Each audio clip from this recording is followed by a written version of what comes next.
Hello दोस्तों, आज हम एक्सप्लेन करने वाले हैं द वॉन्डरिंग अर्थ। तो चलो कहानी की शुरुआत करते हैं।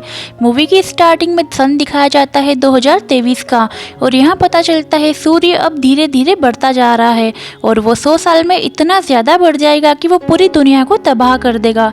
और इस तबाही से बचने के लिए सभी कंट्रीज़ ने मिल करके एक गवर्नमेंट तैयार की थी और उसका नाम UAG था। इस गवर्नमेंट ने बहुत ही सारे प्रोजेक्ट तैयार किए जो आने वाले टाइम में इंसानों के लिए बहुत ही यूजफुल होगा। इस प्रोग्राम में इंसान के दिमाग को AI कंप्यूटर की मदद से चिप में स्टोर किया जाता था, और इसका मतलब ये था कि वो मरने के बाद भी अपनी फैमिली के साथ रह सकते थे, यानी कि उनके दिमाग को किसी भी चीज़ में ट्रांसफ़र किया जा सकता है। लेकिन इन प्रोजेक्ट में बहुत ही ज़्यादा पैसों की ज़रूरत थी, तो इसीलिए पैसे ज़्यादा ना होने की वजह से इन्होंने इस प्रोजेक्ट को बंद कर दिया। और यहाँ इनका एक और प्रोजेक्ट था, और उस प्रोजेक्ट का नाम द वॉन्डरिंग अर्थ था। और इसमें अर्थ यानी कि ज़मीन पर बहुत इंजन्स को लगाना था ताकि ये ज़मीन को उसकी जगह से थोड़ा मूव कर सके, यानी कि उसकी जगह से हटा करके उसे दूसरे सोलर सिस्टम में भेजा जा सके ताकि ये सूरज से आने वाली तबाही से उसे बचा सके। इसीलिए इन इंजन्स को लगाने से पहले इन इंजन्स का टेस्ट चांद पर भी होना था ताकि उन्हें पता चल सके कि ये तरीका इनका काम आएगा भी या नहीं। अब इस काम के लिए अलग अलग कंट्री से बहुत ही ज़्यादा एस्ट्रोनॉट को लिया गया था। अब हमें यहाँ एक एस्ट्रोनॉट लियो को दिखाया जाता है, और यहाँ पर जो AI वाला प्रोजेक्ट था उसके बंद होने की वजह से बहुत से लोगों ने प्रोटेस्टिंग करना शुरू कर दिया था, क्योंकि वो इस प्रोजेक्ट को कंप्लीट करने का कह रहे थे। तभी कुछ ये प्रोटेस्टिंग करने वाले लोग इन एस्ट्रोनॉट पर हमला कर देते हैं। अब यहाँ पर एक एस्ट्रोनॉट लेडी जिसका नाम हैन है, वो इनका मुकाबला करती है और इन्हें रोक लेती है। अब सभी एस्ट्रोनॉट को एक एलिवेटर की मदद से चांद पर भेजा जाता है। ये एलिवेटर इन सभी को 90,000 मीटर की ऊंचाइयों पर इनके स्टेशन पर पहुंचाने वाली थी। अब सभी उस जगह पर पहुंच जाते हैं जहां पर उनकी अब ट्रेनिंग शुरू हो जाती है। अब थोड़ा टाइम गुजरने के बाद इनकी ट्रेनिंग भी अब पूरी हो जाती है। लियो और हैन इस ट्रेनिंग के दौरान ही वो एक दूसरे को पसंद करने लगे थे। इन दोनों की ट्रेनिंग अब जब पूरी हो जाती है तो हैन अपने साथियों के साथ चांद पर जाने वाली थी, और कुछ दिनों के लिए अब वो लियो से भी नहीं मिल पाती।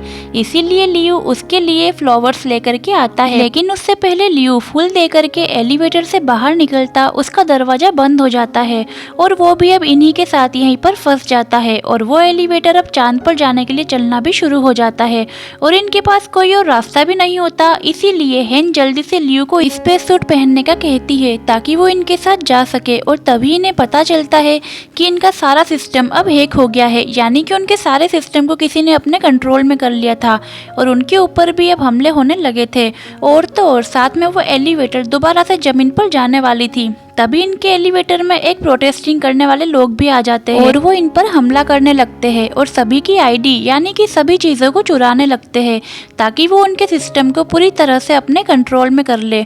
और वो पूरी तरह से इन पे कब्जा करना चाहते थे, और उन्होंने बहुत सारे जगह पर बॉम्ब्स भी लगा दिए थे। लियो और हैन अपने एलिवेटर से ही उनका मुकाबला करते हैं, और जो उन्होंने बॉम्ब्स लगाए थे वो भी फटने लगते हैं। और एक बॉम्ब जो प्रोटेस्टिंग करने वाले लोगों ने इनके एलिवेटर में भी लगा दिया था, जिससे वहां पर बहुत ही बड़ा धमाका भी हो जाता है, और इनका एलिवेटर दोबारा से अब जमीन पर आ जाता है। और अचानक से जमीन पर गिरने की वजह से अब बहुत सारे लोग अब मर जाते हैं, और बहुत सारे लोग तो जख्मी भी हो जाते हैं। और इस तबाही के बाद बाकी के कंट्री के लोग जो UAE से जुड़े हुए थे वो चाइना को वार्निंग देते हैं कि उन्हें अब जल्दी से इंजन्स का टेस्ट चांद पर करना होगा। और फिर हमें इनकी एक और टीम दिखाई जाती है जो पहले ही चांद पर थी। अब हम एक आदमी हेंग्यू को देखते हैं जो अपने कैप्सूल से बाहर आते ही अपने कंप्यूटर के पास जाता है और अपने कंप्यूटर पर अपनी बेटी से बातें करने लगता है। तभी वहां पर जमीन से कुछ एस्ट्रोनॉट्स आते हैं जिनमें से उनका लीडर भी था, और वो आकर के अपनी टीम को बताते हैं कि हमें इंजन टेस्ट मिशन को कुछ महीनों में ही पूरा करना होगा। और फिर वो यहाँ पर इनकी मदद के लिए और भी सुपर एडवांस कंप्यूटर लेकर के आते हैं जो इंजन को चलाने में इनकी मदद भी करने वाले थे। यहाँ पर हमें ये भी पता चलता है कि जो डिजिटल लाइफ प्रोजेक्ट था जिसमें इंसान के दिमाग को AI की मदद से एक चिप में स्टोर किया जाता था, तो उसके हेड पहले से ही हेंग्यू और उनके लीडर हुआ करते थे, लेकिन अब जब उस प्रोग्राम को बंद कर दिया गया तो इन्होंने यहाँ पर इस प्रोजेक्ट पर काम करना शुरू कर दिया। हेंग्यू यहाँ पर अपनी बेटी से बातें करने लगता है और यहाँ पर हमें ये बात पता चलती है कि कुछ सालों पहले हेंग्यू की फैमिली का एक्सीडेंट हो गया था, लेकिन उसने अपनी बेटी के मरने से पहले उसके दिमाग पर एआई वाला चिप उसके दिमाग में स्टोर कर दिया। लेकिन उसका ये एक्सपीरियंस कुछ टाइम के लिए ही था और यहाँ पर जो हेंग्यू के लीडर सुपर कंप्यूटर को लेकर के आए थे, हेंग्यू उसकी मदद से अपनी बेटी को दोबारा से एआई रोबोट बना करके जिंदा करना चाहता था, लेकिन उसके लीडर इस काम में उसे मना कर देते हैं क्योंकि ये बहुत ही ज्यादा खतरनाक था। कुछ दिन गुजरने के बाद अब चांद पर तूफान आ जाता है और इस वजह से इनका नया कंप्यूटर भी अब पूरी तरह से डिस्ट्रॉय हो चुका था। अब इनके पास इंजन को चलाने का कोई और दूसरा ऑप्शन भी नहीं होता, इसीलिए अब वो सब पुराने कंप्यूटर का यूज करने लगते हैं। लेकिन इनकी सारी डिटेल्स हेंग्यू के पास थी जो इन्हें देने से मना कर देता है और जब लीडर उससे ये कहता है कि तुम्हें इनकी मदद करना चाहिए तो हेंग्यू उनकी मदद करने के लिए तैयार हो जाता है। लेकिन वो लीडर से ये कहता है कि आपको मुझसे ये वादा करना होगा कि जो भी नया सुपर कंप्यूटर होगा आप उसके बारे में सारी डिटेल्स मुझे भी दोगे। और फिर वो उसकी मदद से अपनी बेटी को एआई यानी कि रोबोट फॉर्म में वापस से जिंदा करने वाला था। अब लीडर उसकी बात को मान लेता है और हेंग्यू अपने कंप्यूटर को ऑन करता है और उसकी मदद से अब इंजन भी स्टार्ट हो जाते हैं, यानी कि जो उनका टेस्ट था उसमें अब ये लोग सक्सेस हो जाते हैं और इसी टेस्ट की वजह से चांद अपनी जगह से हट गया था और साथ ही जो जमीन पर इन्होंने इंजन को लगाए थे वो भी अब ऑन हो जाते हैं और फिर जमीन भी अब थोड़ी सी अपनी जगह से हट जाती है। अब ये लोग धीरे धीरे अपने इस प्रोजेक्ट में सक्सेसफुल हो रहे थे। जो सूरज की वजह से तबाही होने वाली थी वो भी डर अब इनका खत्म होने लगता है। अब सब कुछ धीरे धीरे ठीक हो जाता है और जैसे जैसे वक्त गुजरता है यूएजी ने और भी बहुत सारे प्रोजेक्ट को स्टार्ट कर दिया था, जिसमें इनका एक और प्रोजेक्ट जो अंडर सिटी था, जहां पर इन्होंने जमीन के नीचे कुछ शहरों को बनाया था कि अगर जमीन पर कुछ तबाही होगी तो बहुत सारे लोग वहां पर जा करके रह सकते हैं, लेकिन वहां का टिकट हर किसी के पास नहीं था। अब हमें स्टोरी में हैन और लियो को दोबारा दिखाया जाता है और उनकी शादी भी हो चुकी थी और उनका एक बेटा भी था और उस मिशन पर जाने के बाद हैन को कैंसर हो गया था और इसीलिए उसकी हालत भी बहुत ख़राब होती है और वो बहुत जल्दी मरने भी वाली थी। अब नए सुपर कंप्यूटर भी बना दिए गए थे और उनके अंदर भी उन्होंने बहुत ही ज़्यादा एडवांस टेक्नोलॉजी को भी ऐड कर दिया था और उन्हीं में से एक कंप्यूटर जिसके सामने लियो बैठा हुआ था, वो कंप्यूटर अब उसका इंटरव्यू ले रहा था और यहीं पर हेंग्यू भी उसे देख रहा था। अब रात में हेंग्यू उस कंप्यूटर के पास जाता है और अब वो सुपर कंप्यूटर की मदद से अपनी बेटी को बनाना चाहता था और तभी यहाँ पर उनके हेड आ जाते हैं जो हेंग्यू को ये सब करने से मना कर रहे थे, लेकिन हेंग्यू ने बहुत सारे कंप्यूटर के सिस्टम को खराब कर दिया था और उसका नुकसान चांद पर जो इन्होंने इंजन को लगाया था उन्हें होता है। अब कंप्यूटर के इस गलत सिस्टम पावर से अब वहाँ के इंजन फट गए थे और इस वजह से चांद अपनी जगह से हट गया था और 7 दिन के अंदर वो जमीन से टकराने वाला था। इसीलिए चाइना अपने अंडरग्राउंड शहरों को भी खोल लेते हैं ताकि लोगों की जान बच सके। अब इधर हैन लियो से कहती है कि मैं कुछ दिन में मरने वाली हूँ, तो इसीलिए तुम मेरा अंडरग्राउंड सिटी कार्ड तुम अपने डैड को दे देना ताकि अगर तुम स्पेस में जाओ तो तुम्हारे डैड हमारे बेटे के साथ सही सलामत रह सके। कुछ दिन के बाद हैन की मौत हो जाती है और लियो के डैड उसके बेटे को लेकर के अंडरग्राउंड सिटी में चले गए थे। अब चाइना भी पूरे शहरों में ये खबर को फैला देता है कि चांद बहुत जल्दी जमीन से टकराने वाला है, लेकिन साथ ही वो ये भी कहते हैं कि इसका सोल्यूशन भी इन्हीं के पास है।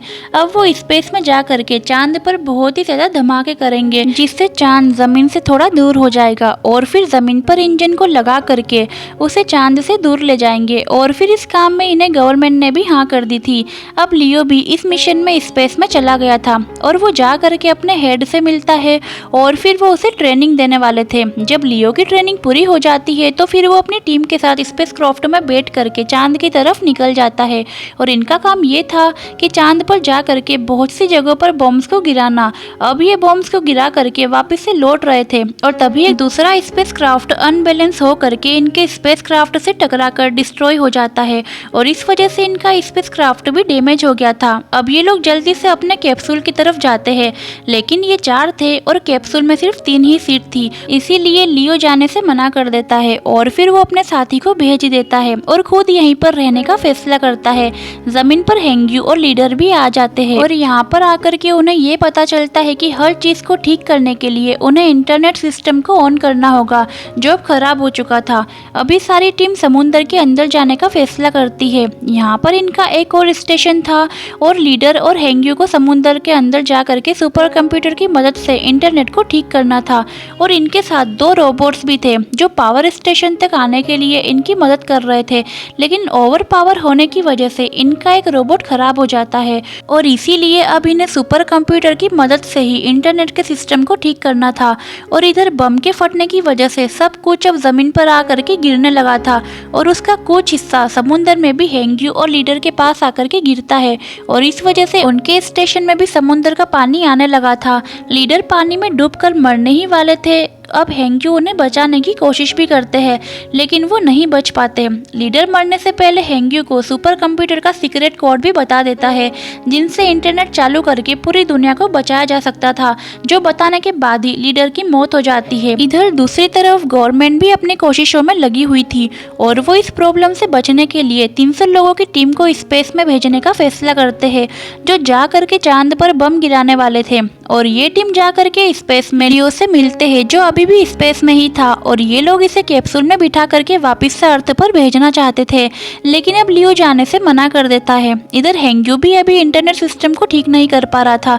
वो जानता था कि अगर उसने जल्दी ही इंटरनेट सिस्टम को ठीक नहीं किया तो चांद जमीन से टकरा जाएगा और इस वजह से ना इंजन ऑन होगा और ना ही जमीन अपनी जगह को बदल पाएगी, यानी कि सब कुछ अब खत्म होने वाला था। और इस मिशन के पूरा होने की सभी लोग अब दुआ मांगते हैं। अब जो 300 लोगों की टीम चांद पर गई थी वो वहां पर बड़े बड़े बम से धमाके करते हैं और इस वजह से चांद अपनी जगह से हटने लगा था और हेंग्यू भी अब समझ गया था कि इतनी जल्दी इंटरनेट सिस्टम को ठीक नहीं कर सकता और इसीलिए वो यहाँ पर अपने दिमाग को भी सुपर कंप्यूटर में डाल देता है और हेंग्यू की भी ये पानी में ही मौत हो गई थी। और अब जब सबको ये बात पता चलती है कि हेंग्यू भी मर चुका है तो सभी की उम्मीद भी अब टूट जाती है, क्योंकि उन्हें ऐसा लग रहा था कि अब दुनिया खत्म हो जाएगी। लेकिन हेंग्यू के मरते ही सब कुछ उसका दिमाग भी सुपर कंप्यूटर में ट्रांसफर हो गया था। वो कंप्यूटर खुद ही अब इंटरनेट कनेक्शन को रिस्टोर करने लगता है।